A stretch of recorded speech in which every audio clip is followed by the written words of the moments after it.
Well, good morning. Um, well, I don't want to turn that off. That's quite mesmerizing. Very nice. I hope everybody can hear me okay. Hoping everybody's having a decent weekend. We had some storms blow through North Texas last night.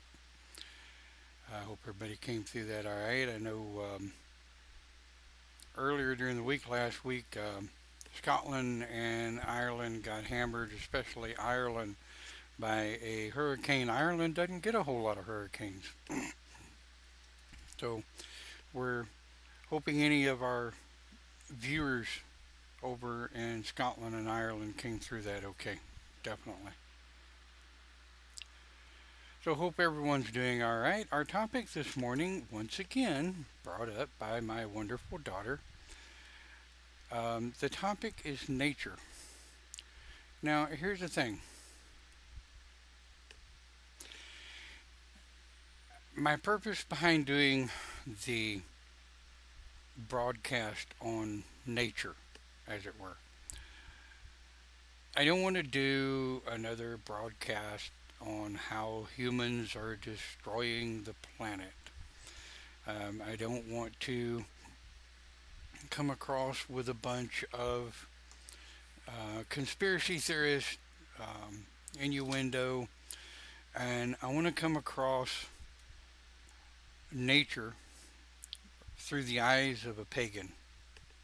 And not just pagans, there's a boatload of other religious philosophies out there that see Mother Nature, Mother Earth, however you call it, as a life giving substance.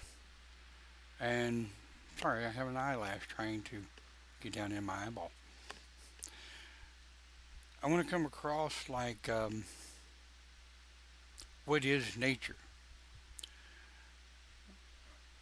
without humans involved. What is nature? The interesting part, nature would still be nature if humans weren't around. There would still be lions and tigers and bears, oh my. There would still be fish, insects, mosquitoes, mosquitoes, ticks, fleas, snakes, birds, buffalo. There would be more buffalo, cattle, horses, pigs, chickens, dogs and cats, though not quite so domesticated.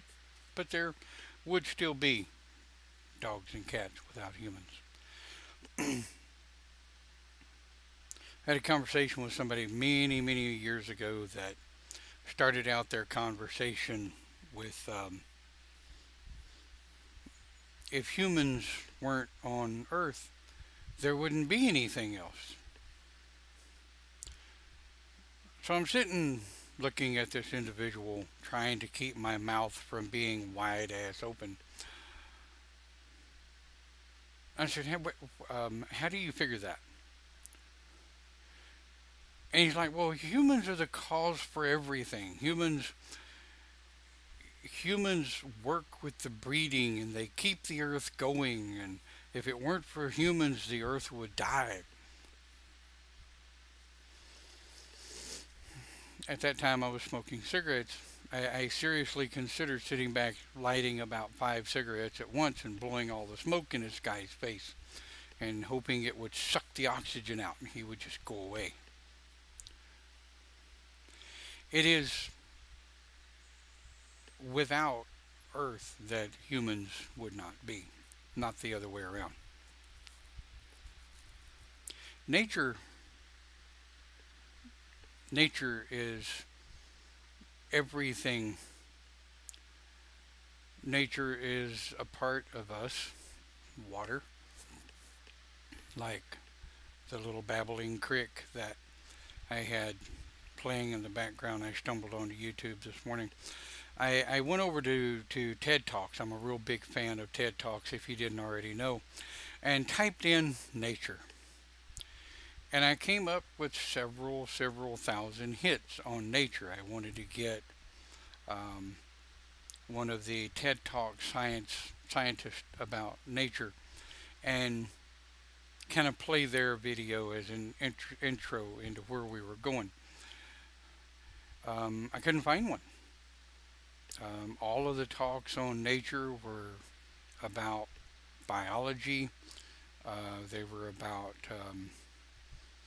There was one guy in there that wanted to segment the Earth off into 3 meter squares and um, give addresses to every 3 meter square on the planet so that people without addresses would have an address. Well, interesting plan. It has shit to do with nature, but okay. There was a talk in there of one woman disagreeing with the science of nature. Um, Her rebut was God was nature. Well, that's a religious philosophical way of looking at it. But I want to take religion out of nature, viewing nature through the eyes of a pagan.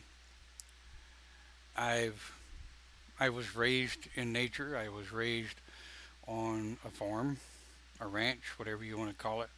I grew up in the woods, learning how to hunt, fish, um, how to build a small shelter in the trees if I needed to, how to sling myself from a tree if I needed to sleep in the woods overnight rather than sleeping on the ground. Because if you've ever been camping in the woods and slept on the ground in a non sealed environment, it's amazing the things that can wake up in your sleeping bag with you. Some of them not so nice. Um, Raccoons, skunks, snakes. Yeah, all the little creatures that want to be warm and they want to find that warmth in your sleeping bag. But if we remove religious philosophy and we remove governmental hypocrisy and we remove human input on nature, what do we have?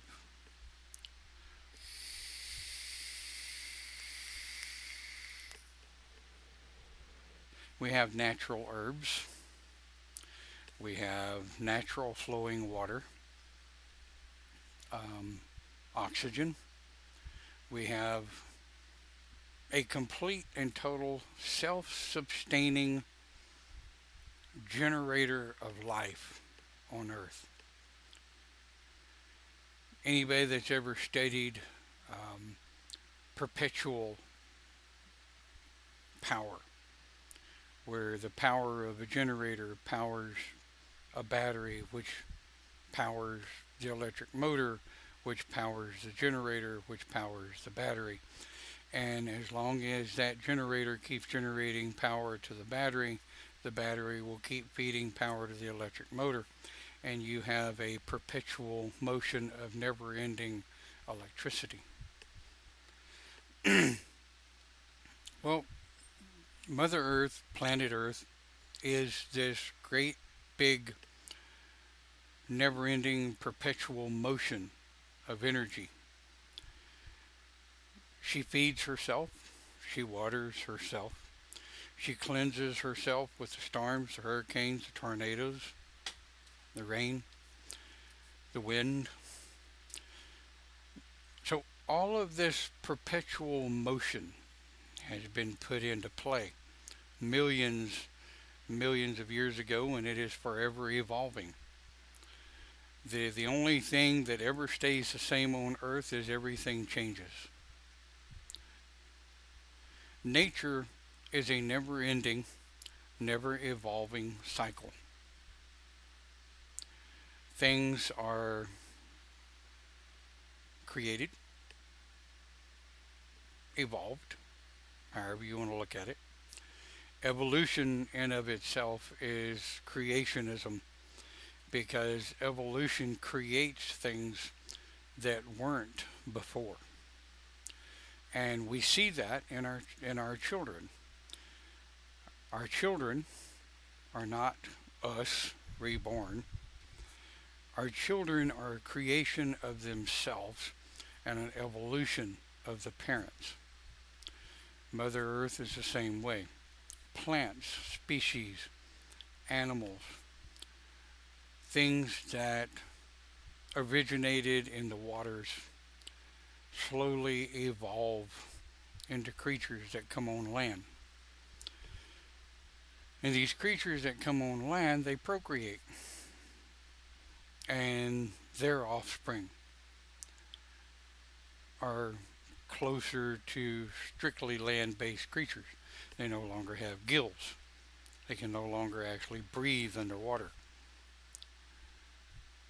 Dolphins, whales, they're not land based creatures, but they do require dry air to breathe, which is why they have blowholes up top. They go underwater, they hold their breath, they come up there, and they catch some air. Dolphins, whales, and a couple other species. Don't remember off the top of my head. But that's nature. What is nature? Nature is a more loaded term than love, and that's saying something. Nature is not a singularity describable word because it encompasses everything of what we call the Mother Goddess.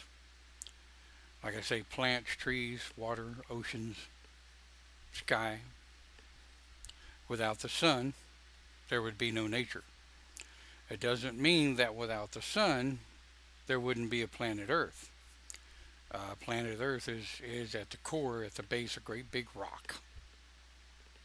And for those of you that don't understand that, it's a great big rock. What forms the ecosystem is millions of different things all coming together at the same time and over time to evolve into the planet that we now know. Trees were here long before humans. Grass was an evolution off of other plants.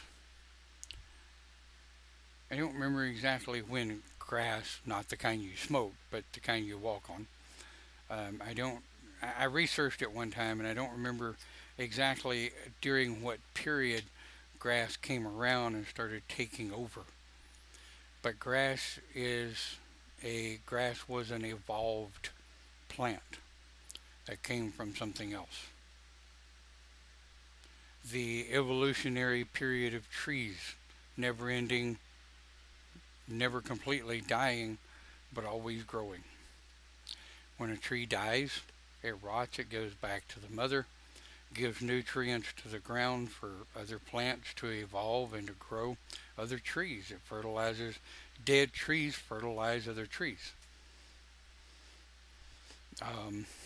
Little bit of cannibalism there, if you will. Trees eating trees. Ooh. Who was it that said it's a dog eat dog world?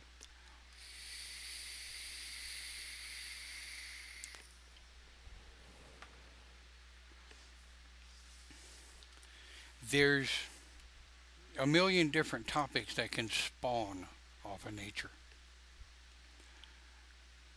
I can sit here and go on about how humans should respect nature. Um, I could very easily move into a rant of how humans are destroying the planet, but that's not where I wanted to go with this. My daughter came up with this topic not to listen once again to the hypocrisy of global warming and governmental control over a planet who has a finite lifestyle, who has a finite life compared to cosmos time, if you will.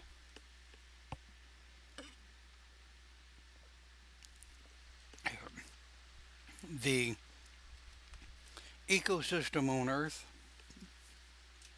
well, we know oxygen is produced by trees, other plants, algae.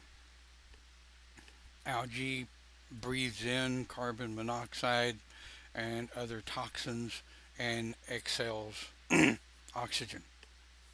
Trees breathe in carbon monoxide and eats it up and spits out oxygen.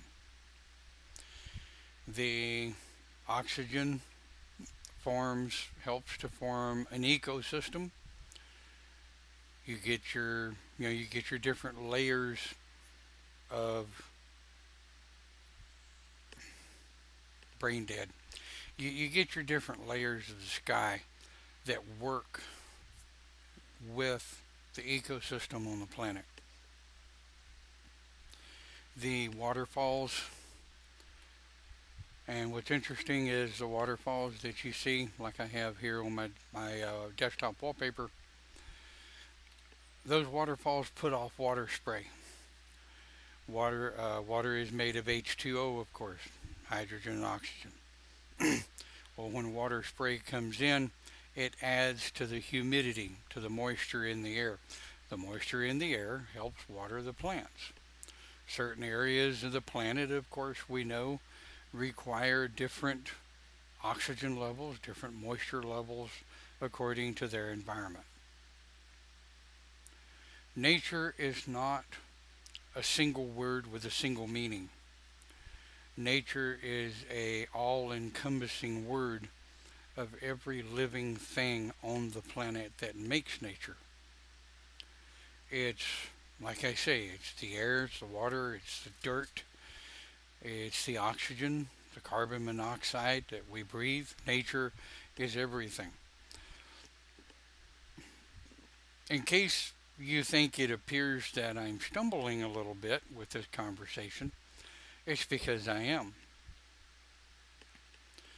When people ask me my thoughts on nature, I have a very simple, very short answer. Everything. Nature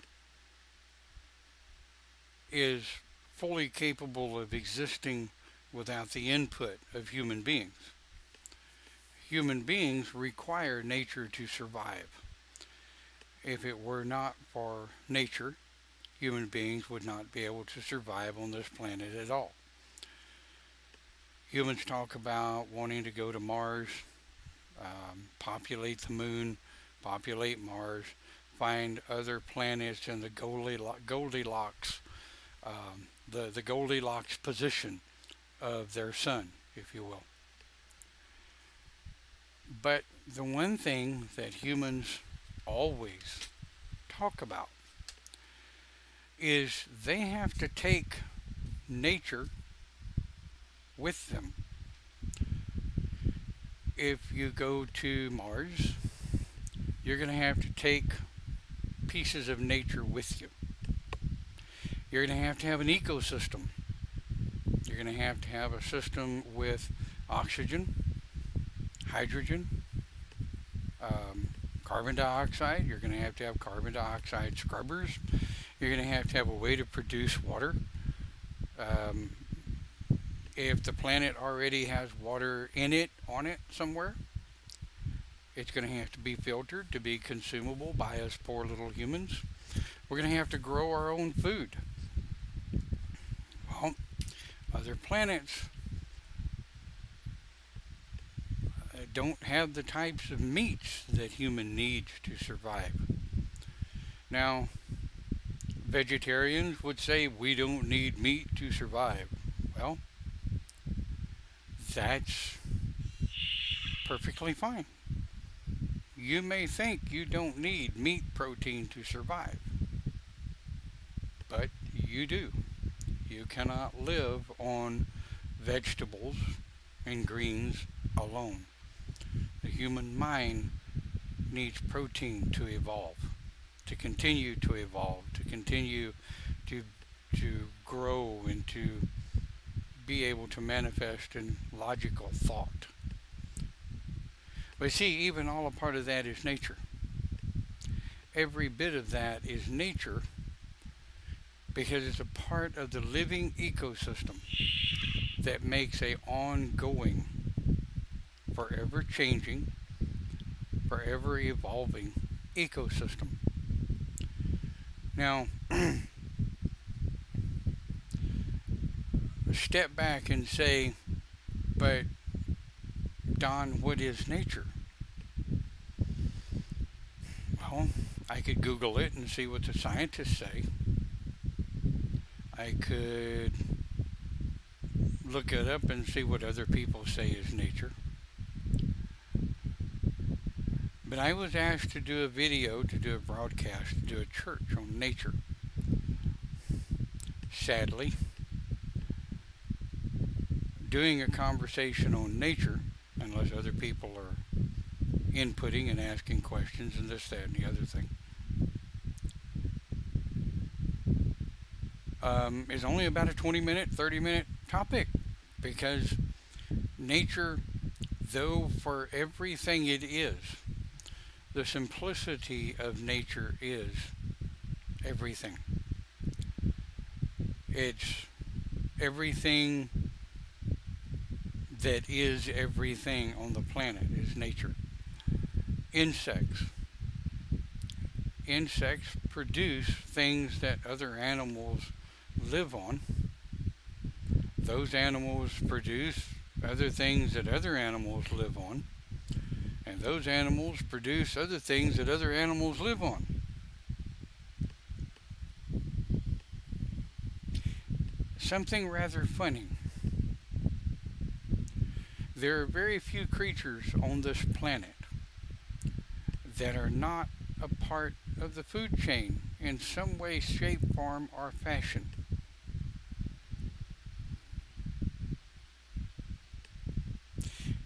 Through my research, there's only one animal on the planet that is not a part of the food chain. This particular animal partakes of other animals and other foods that are a part of the food chain. But when this animal dies, or if this animal is attacked generally by other meat-eating creatures, they really don't like the taste of this particular animal. And that's been proven. Anybody want to take a gander as to what animal that is?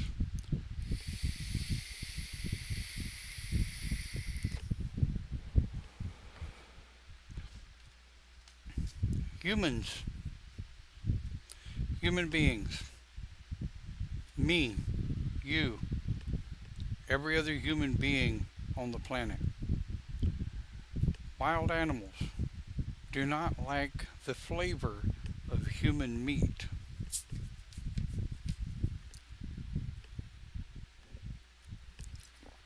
Here's the interesting part. As far as nature goes, and the food chain of nature, if a human dies and is left in the woods to rot, animals will typically bypass the human until the human has almost completely, totally rotted. And that is because, yes, because of the toxins. The toxins that we ingest on a daily basis, the steroids, the caffeine, the nicotine, the vape, the junk food, the fat, the sugar, the everything else that we digest and ingest and take into our bodies on a daily basis. The alcohol, the drugs, the pills, the medication, de blah, de blah, de blah. We intake toxins that other animals don't want anything to do with until we have almost all but completely decomposed and all of those toxins have been either washed away, melted away by the sun, or taken care of by other little creepy crawly creatures that really love those types of toxins, such as fly larvae. Fly larvae love um, toxicated, toxic, there you go. Fly larvae of some species love toxic meat. So the fly larvae will go in and eat the toxins, leave the fresh meat for the things like the hyenas, the lions, and the tigers and the bears that are okay then munching out on your bones, and you then become a part of the food chain. But even sharks will not eat an entire human. They'll take a bite, and they'll take an arm, but they'll spit it out. Very few arms and fingers and toes and what have you have been found in the belly of sharks up to the point of decomposition. Once a human has started to bloat and decompose and all of the toxins and everything gets washed out of the system and the only thing that's left is white meat, dark meat, brown meat, whatever color you are. Meat is meat, and when you peel the skin, it's all the same. It's human meat. Every one of us. So humans, you could split the atom. You could split the atom and say humans are a part of the Mother Earth, the nature ecosystem. We're really not. If you think about the logistics and how much we destroy versus how much we give back to nature, we are more of a predator, a leech, if you will, on nature than we are a contributor. But I'm not going to go there. See, I said I'm not going to take this down the road of how bad humans are destroying Mother Earth. But I almost led myself there out of necessity because there's just really not a whole hell of a lot that I can continue on with nature. Nature is beautiful. Um, for us to get out into nature, yeah, okay, we gotta have bug spray, and yeah, okay, we need to take some form of protection against wild animals larger than ourselves, wild animals smaller than ourselves. We need to be aware of snakes, and we need to be aware of things that live in nature on a daily basis. When we walk out into what little bit is left of the untamed forest and the untamed woods and the untamed nature of Mother Earth, we are invading on their territory. They got their pecking order down right. I mean, snakes do what snakes do. Ants do what ants do. And every creature that lives within this ecosystem has an exact plan of what it is they're supposed to do. They have an exact plan of what they give to the system and what they take from the system. Their laws are governed by the cause and effect of nature. Humans are not that smart. We don't listen to the cause and effect and governed by nature.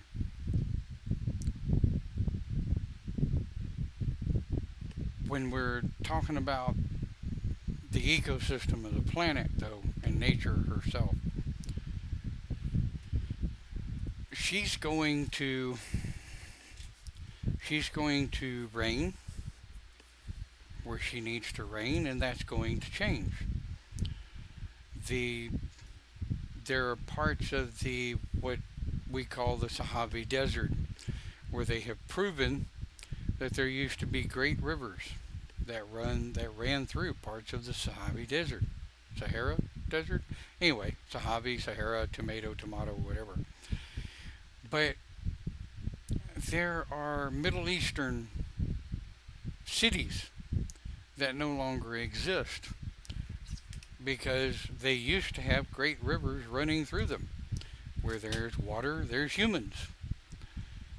And these villages and cities are now completely devoid of life because the rivers dried up. The rivers dried up because the ecosystem changed, things evolved. What used to be a raining, wet of oasis is now a dry, lifeless, desolate desert. Or is it lifeless? There are lizards and snakes, um, species of mice, ground um, ground creatures that live under the desert, scorpions. So nature has evolved. Insects, yep. Nature has evolved in such a way that wherever you're at on the planet, not in a building, not in a human designed whatever, wherever you're at on the planet outside, there is an ecosystem. If you're in your front yard, some of you city dwellers may not like this, but if you're in your front yard, even if it's in the city, you still have an ecosystem. You still have nature. If you step on concrete, under that concrete is bugs and insects and living creatures and an ecosystem. Nature has just been trapped under the concrete. If you live in the country, like I truly miss doing, every place you step is an ecosystem. Every step you take, you're stepping on a bug. You're stepping on some form of an ecosystem under the grass, weeds, or whatever.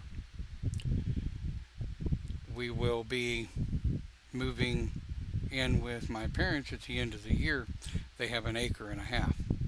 And I've been cutting that acre and a half since '08. And the ecosystem that I cut on a weekly basis consists of rats, field mice, snakes, bugs, crickets, grasshoppers. Did I say bugs? Lots of bugs. I don't run into a whole lot of mosquitoes out there because it's relatively dry. There's not very much, if any, of standing water at all for mosquitoes to breed. But that acre and a half is teeming with nature. Now, granted, 2/3 of the ecosystem that it's teeming with is not real healthy for humans.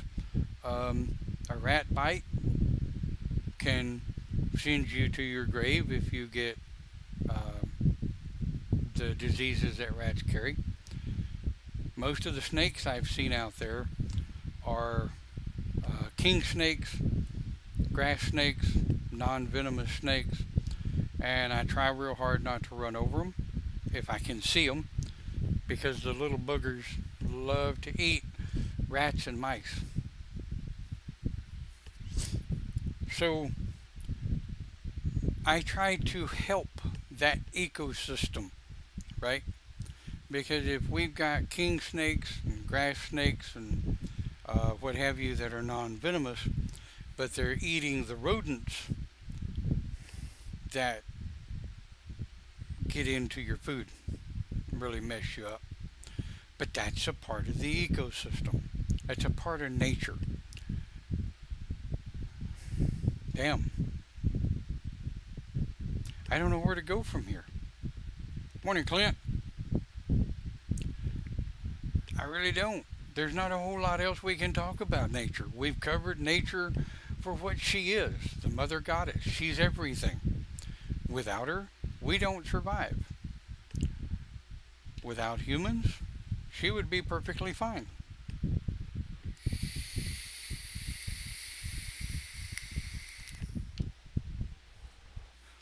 Without humans, Mother Nature would survive perfectly fine.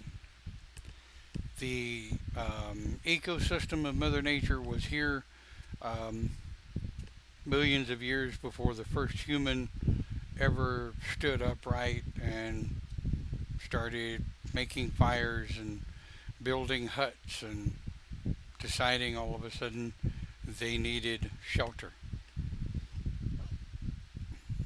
Mice, rats, snakes, other creatures of Mother Nature, they have shelter. They just build it differently than we do.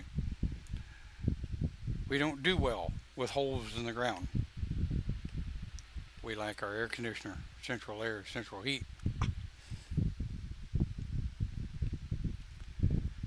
And, like Clint said, yeah, she'll be around long after we will be. But the perpetual momentum, the thing we call evolution, okay? Evolution is a simple term describing a simple action. Everything that is produced off of a procreation of some kind, whether it's the fertilization of a plant giving way to a different seed, or the procreation of an animal giving way to a slightly different animal that is not exactly like the parents. Um, egg egg-born creatures. We'll use chickens and birds and fowl, different winged creatures. They come from eggs, right? Each egg that is hatched, that chick is slightly different from its parents. Therefore, evolution has evolved and proven itself once again. However, um, creationism, to my point of view, creationism comes from evolutionism because what came first, the chicken or the egg, who the hell knows? I wasn't here, I don't care. Personally, I think it was the egg because everything came around from amoebas, and amoebas break off into different cells, different eggs, different lives, blah, blah, blah. But that is nature. I'm not here to debate creationism or evolutionism. They are both part and act of each other. As things evolve, it gives creation to something slightly new. But that's nature, right? As water particles evaporate, they go where they go. When they come back together, they've got slightly different chemical properties. So water vapor may still be water vapor, but it's evolved into a different kind of water vapor. See what happens to me when I'm left to my own devices to come up with these conversations all by myself? I can really come off with some shite.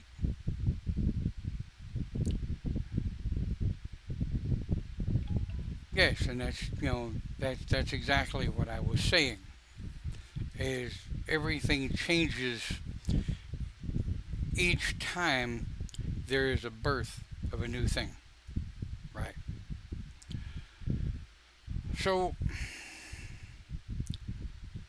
this is probably going to be one of our shortest topics. But the thing I want everyone to understand, and I do want to thank my daughter for this topic because I was actually able to do a broadcast without getting off on a tirade of how humans have screwed up the ecosystem. But for those of you that are first thinking about joining pagan philosophy, and those of you that want to know the universal pagan thought of nature. That is as different as everyone's personal thought about the topic of love. However, nature at its core is everything. It is every living, evolving, dying, living, evolving, dying thing on this planet. Air, carbon monoxide, helium, natural gas, water, mud, dirt, rocks, cats, dogs, bears, lions, and tigers, buffalo, horses. If you look at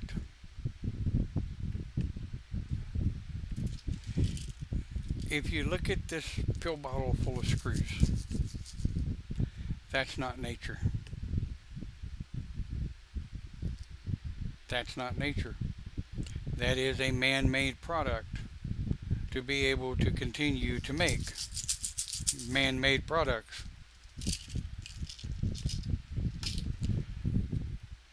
The Dr. Pepper,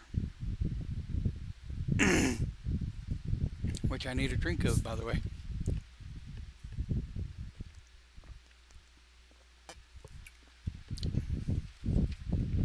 The Dr. Pepper is not nature. It is made up of some nature-produced materials. Most of the other materials in the Dr. Pepper are human scientifically produced. That waterfall is nature. Everything that you see connected to or surrounding or attached with that waterfall is nature. So simplistically put, nature is everything that the mother produces, Mother Nature. The earth produces things, things die. Those things that die fertilize other things, giving life to other things that Mother Nature produces. Yes, humans can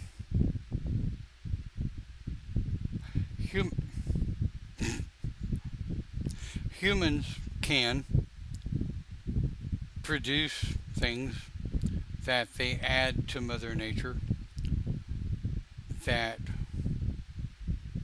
Mother Nature didn't necessarily produce, but guess what? She is now because humans built it and gave it to Mother Nature to produce.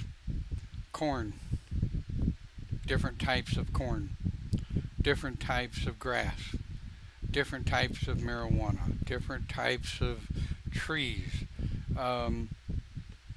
genetically enhanced vegetables, superbugs, okay? The common coal, because of medications and what have you that are building stronger and stronger strands of the common coal. The common coal is becoming a superbug that is designed and devised by, accidentally or whatever, human beings. So humans, bad or good, are adding to Mother's production of the ecosystem, giving way to a faster nature and evolutionary system of nature. Right? Where to from here? On a personal note, I truly think that we need to defend and protect nature better, but we know that. We know that every time we empty a milk carton and throw it in the landfill. We know that every time we fill our cars up with petrol or diesel. And we know that every time we turn on our air conditioners and our fans, pick up our cell phones, send another satellite into space, create more space junk, create more Earth junk. Yeah, you can see where I can very easily get on a tirade that humans are destroying the Earth. Nature would be perfectly fine without us. We would not be perfectly fine without nature. So as you're going through your day and you're looking at trees and squirrels doing what they do, and this will fit some of you.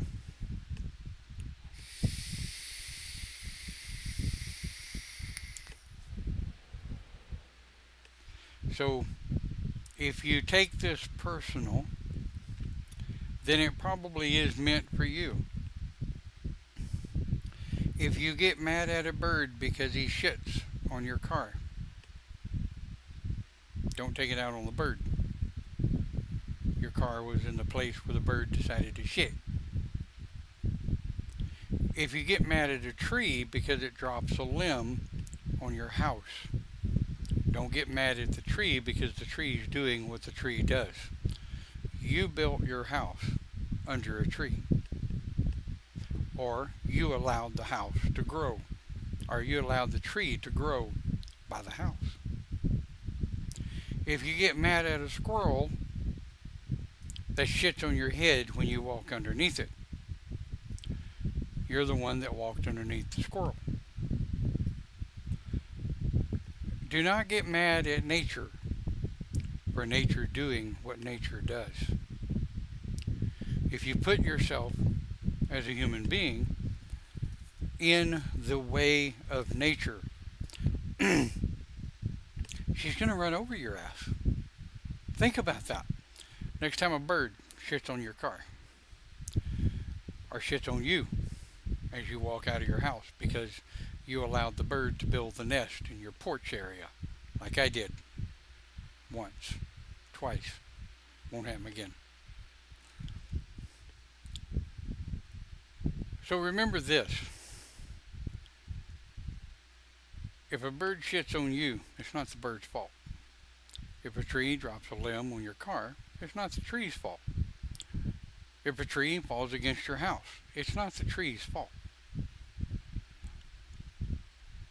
And if, by all means, you get drunk and run into a tree and total your brand new car, it's not because the tree needs to be cut down, because it's not the tree's fault. Humans, nature. Nature would be just fine without us.